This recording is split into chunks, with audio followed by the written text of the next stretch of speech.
Hello and welcome everyone to OurSeniors.net, and on behalf of Our Seniors magazine, we have with us this afternoon one of our vetted approved vendors who specializes in an area that we should all be concerned about.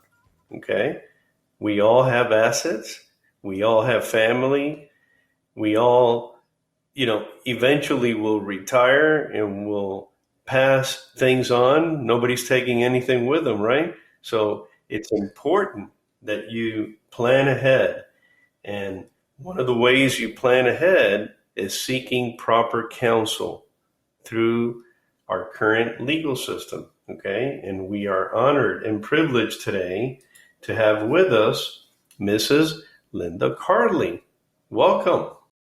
Thank you, Julian. It's a pleasure to be here. All righty. And Mrs. Carley represents Carley Law Firm, correct? That's correct.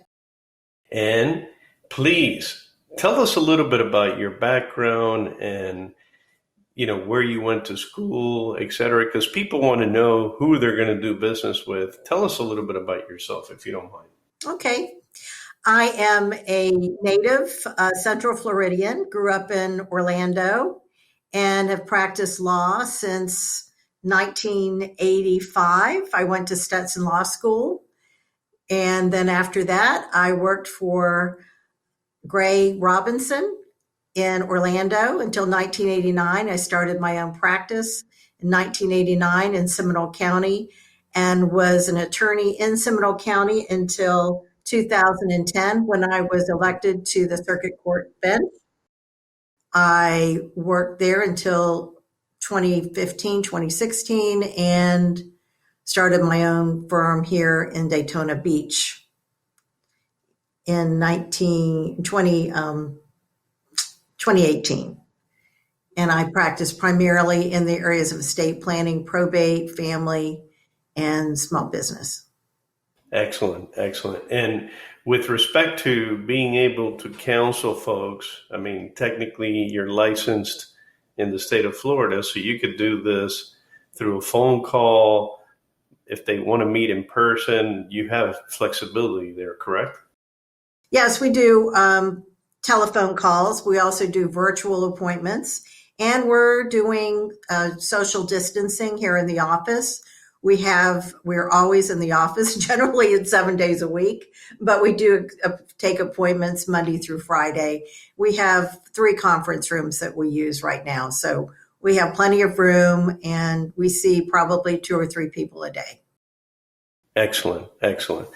Now, Ms. Carley, the challenge that most seniors face, okay, in today's world, everybody's living longer and longer and longer. And, as we age, a lot of things can take place. So tell us a little bit, when is it appropriate to have a will versus a trust? You hear all this back and forth. What would be more appropriate to have a will or a trust, et cetera? Well, I'd like to think that everyone would have a will. You generally have a will when you have a trust as well.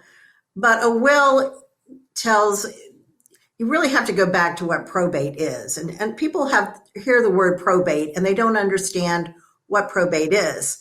And basically, when people don't understand something, they shrink away from it. And one of the things that I like to do is make sure that when somebody leaves my office with a document, they understand what it is and why they have it. So when I take people through the process, I like to start with what probate is. And that takes some of the fear out of it. Otherwise, it's like, I don't want to go see an attorney for a will because it's like, a root canal. I don't want to do that. So let's take the fear out of that. Probate, and as a former probate judge, I know a little bit about it, is generally taking an asset and changing the title to something. So if we can't do that prior to your death, then that happens through a process, judicial process. And with a will, it's called a testate process, and you're generally giving directions to the court as to what asset you want. With a will, that takes a little bit more time than a trust, because a trust would be automatic. You avoid probate. But I don't want anyone to think that probate necessarily is a bad, long, drawn out, costly situation. It doesn't have to be. And some people don't need a trust. Some people think a will is fine. If you have a car and a home and some assets, you have to look at each asset and determine, okay, what is going to be probated? What is it that the court's going to have to change title to? And what is it that is going to be exempted out of probate? So the first thing we want to look at is probably a home. Most people own their own homes or they're paying on it. And so we have to understand in Florida, we have a homestead protection. So your homestead is something that is exempted out of probate. So it's not something you have to consider for probate. You want to look at the title or the deed to the home to make sure that it's deeded, if you're married, it's deeded in your name and your spouse's name with right of survivorship, or it says John and Mary, a married couple, so that there's a right of survivorship, that so that even if you don't probate, it goes automatically to your spouse. So that's one thing you want to look at. So first of all, we look at each asset, like insurance, your retirement accounts. Those usually have beneficiaries. So whenever you have an asset with a beneficiary, you want to make sure that those beneficiaries are up to date and that you're not forgetting to put a beneficiary on your life insurance, your retirement account, and so forth. So those are going to be exempted out. You don't have to probate that because that's going to be automatic. So I'm looking at what are the assets that are in your estate and what is it that the court is going to have to change the title to? What are you actually going to be probating? And if it's a small estate, even if you have a lot, monetarily, you have a lot of value to your estate, if there's not much that needs to be probated because it's life insurance or it's retirement accounts or it's your home, then I really don't see that you have a need for a trust. The will is going to be sufficient. And a will, some people think, well, if I have a will, that means that I don't have to probate. And that's just the opposite is true.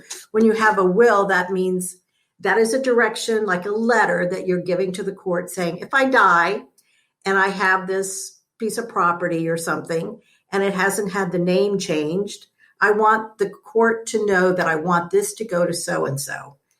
That's what a will is. It's like a letter to the judge. It's one way to look at it. It's just a letter to the judge.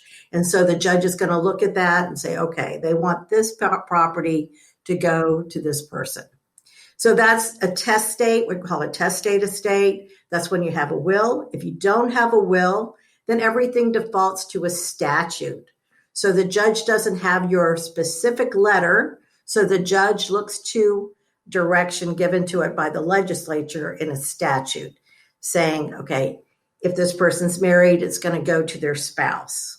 So that's important. So I have to really start with what probate is, what happens when you have a will, what goes into a will before we can actually get to will versus trust.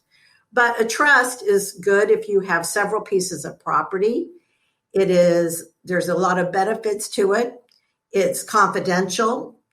It avoids probate because it's going to be your assets going to be transferred automatically because you're giving direction to the trustee or the trustee that you have nominated to take care, like a personal representative. That person is going to be in charge of making sure that whatever is in your trust is going to be carried out. So that's a trust. And so there are advantages to a trust. It's a little bit more expensive than a will would be, but it has advantages that a will can offer. For example, in the event you're incapacitated, it might provide for someone to make a determination that you don't have the capacity any further to make decisions, where a will doesn't do that. A will only takes effect at the time of your death. And the person who's in charge of carrying out your wishes after your death is a personal representative. But that only takes effect after your death. A trust, on the other hand, begins immediately, and it covers the entire time from the time that the trust is signed until after your death. And it goes on, it might create other trust for your beneficiaries and so forth. So there's a lot of advantages. It's a little bit more complex. The only times, there are a couple issues with trust. One is you have to fund them. And sometimes an example that I might give for a trust is that it's like a treasure chest. You can create a document called a trust, but if you don't put anything in the treasure chest, you don't put your assets in the treasure chest, your treasure chest is going to be empty. So it's like you don't have any protection at all in the event of your death or incapacity, because there's no assets in there. I had a client come in about a year ago, and they said, we just want to have a review of our trust. We had this done about 8 years ago. It was done in South Florida. It's a really good trust. And I went, okay, I saw the schedule. And I said, so you have, these things are in trust, correct? Well, they had never funded their trust. And so all this time they had been unprotected and they had not had a trust. They thought they had a trust. So the most important thing, if you're going to have a trust, is to fund your trust. That means you're going to send a letter, or your attorney will send a letter telling your bank that you're going to change the name or the title to an asset from yourself to, usually it's the family trust. If your name is Smith, the Smith Family Trust. So that has to be accomplished before it's really effective. And a lot of people forget that. They think that once they get the document signed from the attorney's office, they put it in a drawer and they forget that there's another step. Maybe that's not explained to them well by the attorney. So it's just another step that's probably the most critical step that has to take place before you have an effective trust. So, and the other thing is that as you get older and if dementia sets in, sometimes you acquire things, but you forget to put them in a trust, and you may forget that you have a trust. So those are just a couple issues that do come up with a trust. So I came up with a couple of questions while you were presenting the information. So correct me if I'm wrong. I mean, some of the stats we're seeing, and some of these stats are coming from the government, saying that sadly over 50-60% of Americans do not have wills.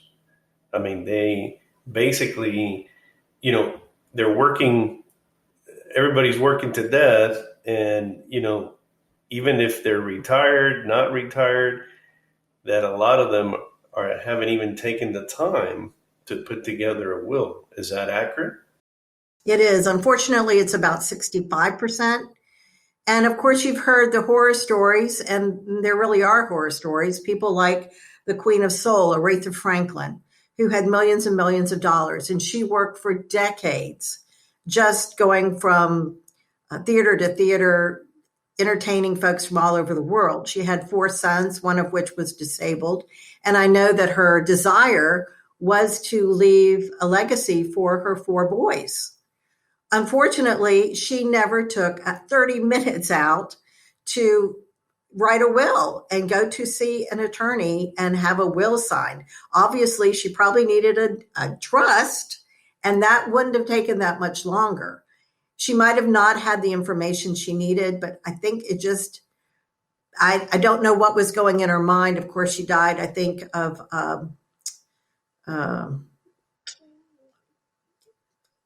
cancer. I can't remember the kind of cancer, but it was sudden.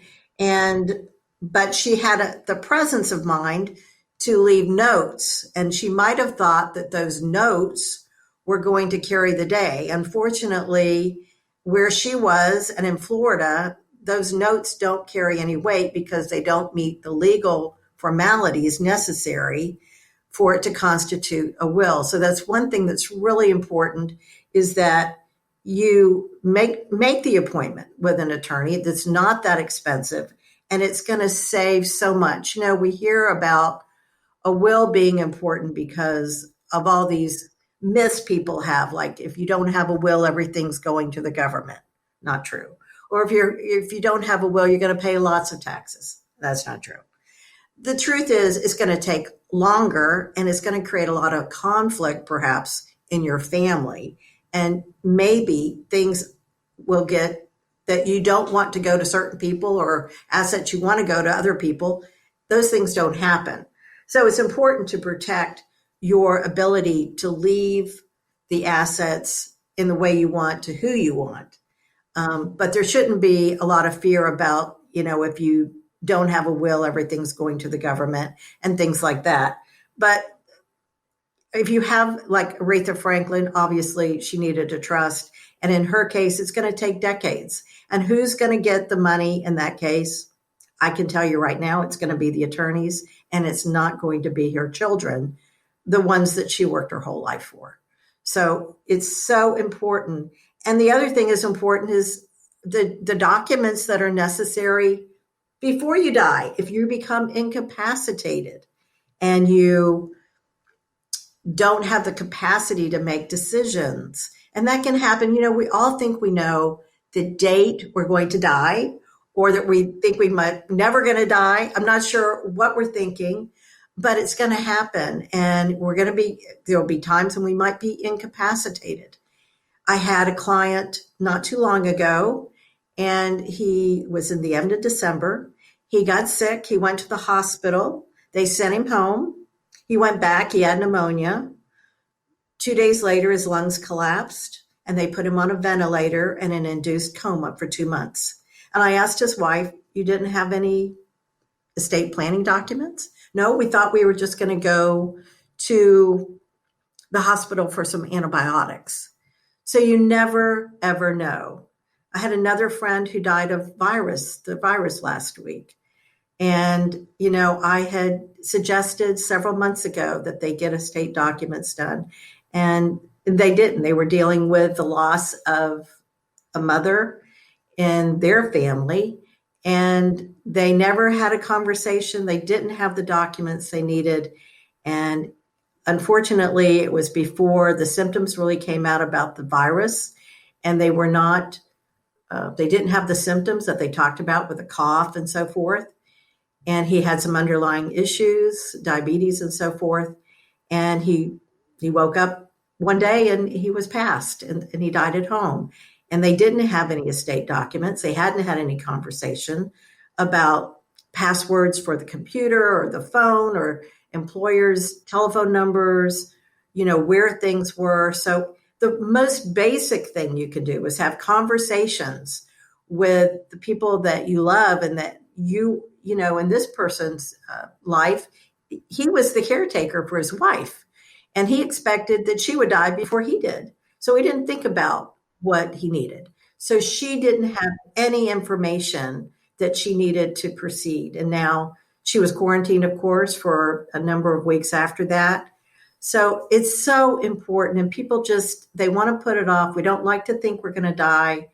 My dad was the same way. He refused to think about dying, and I asked him, please do a will. I knew I was going to have to probate his estate. Did he do a will? No, he didn't do a will. And in that case, it was another horror story. It's always a horror story, is that it was just my brother and I, and we were in the middle of summary administration, what could have been easier. And my brother was killed in an accident.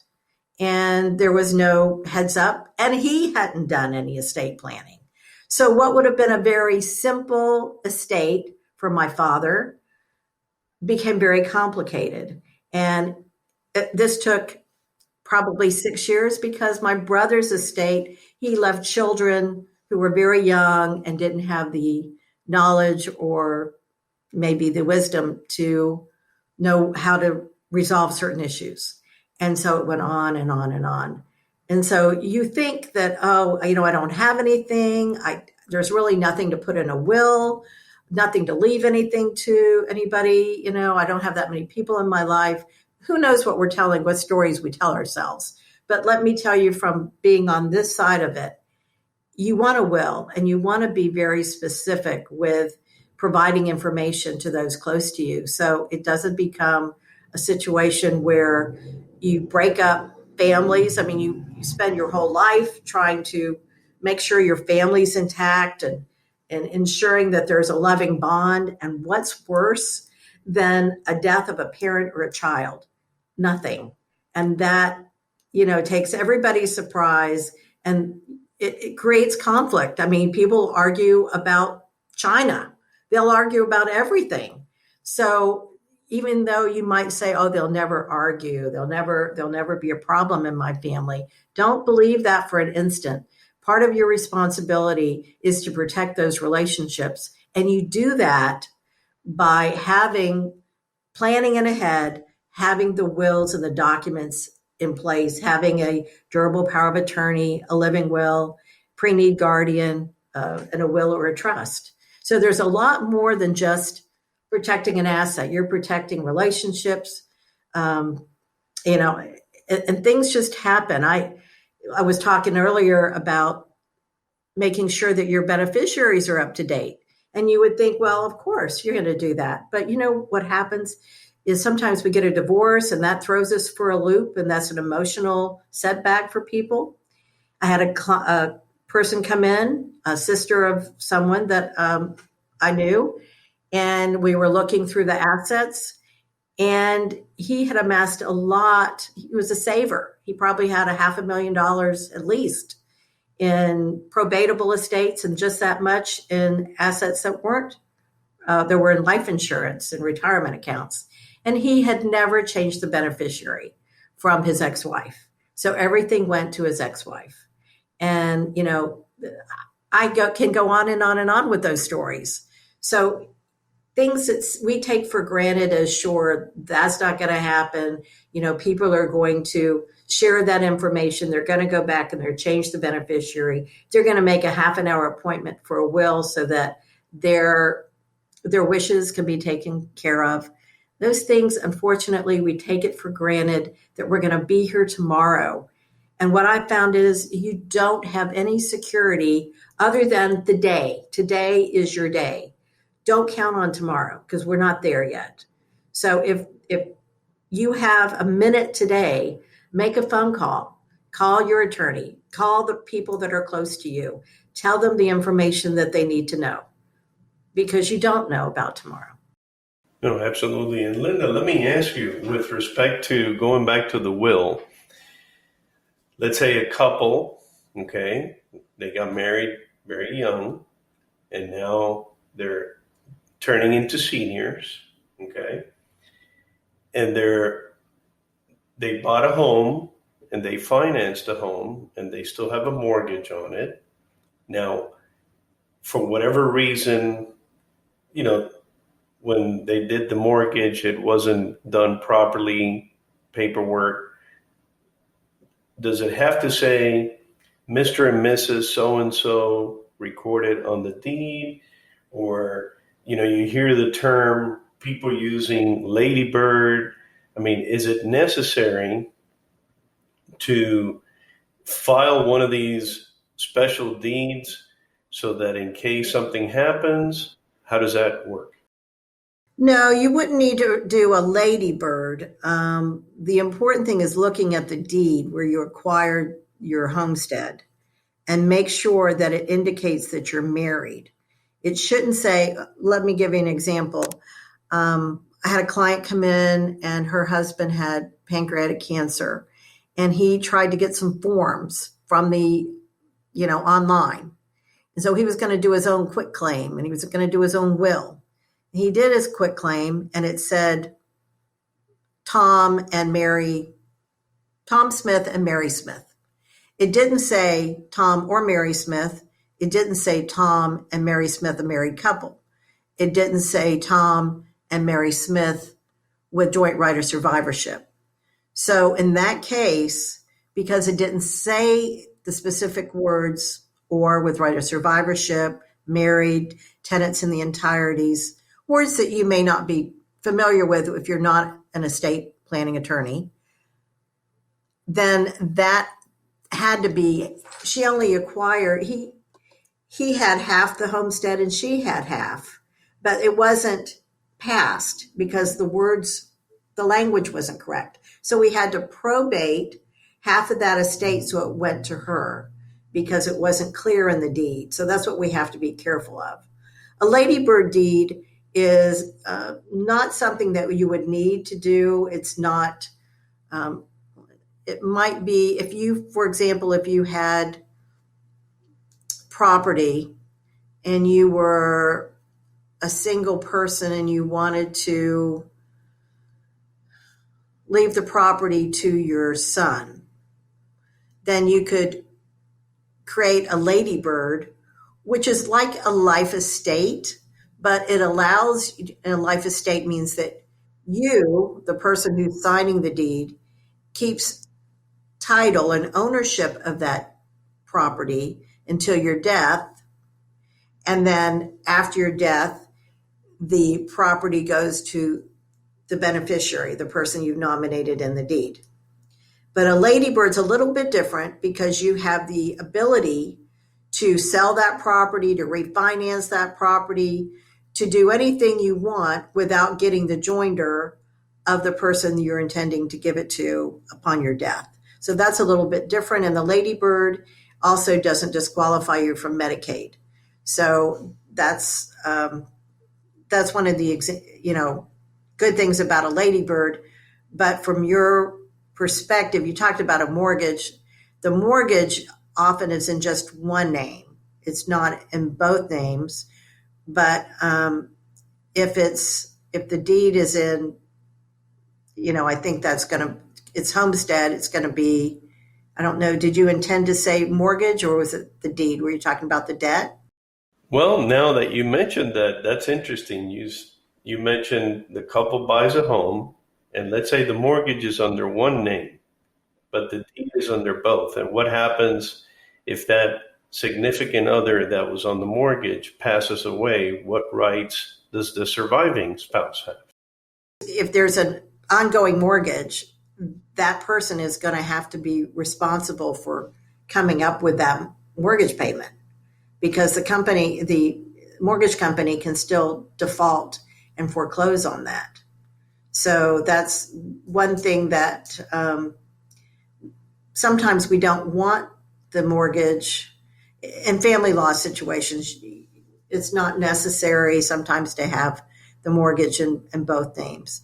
But in a situation, if someone dies, the mortgage company, just because a person dies, they still can foreclose on the property.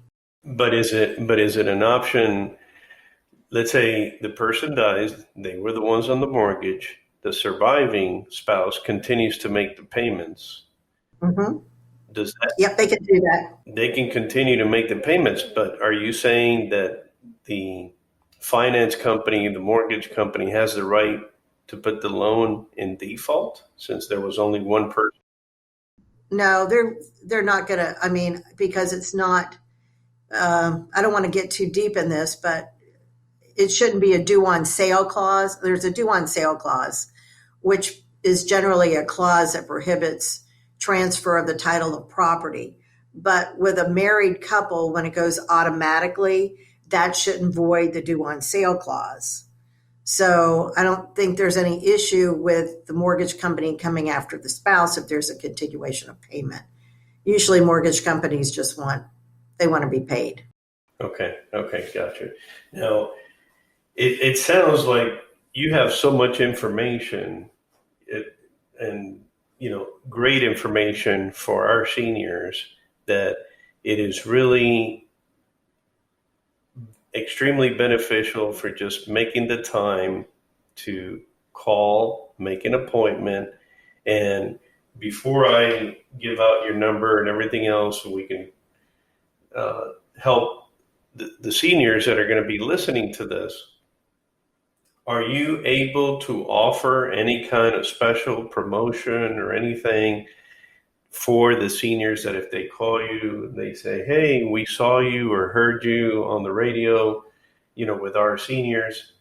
Do you have any kind of like a promo that they can mention?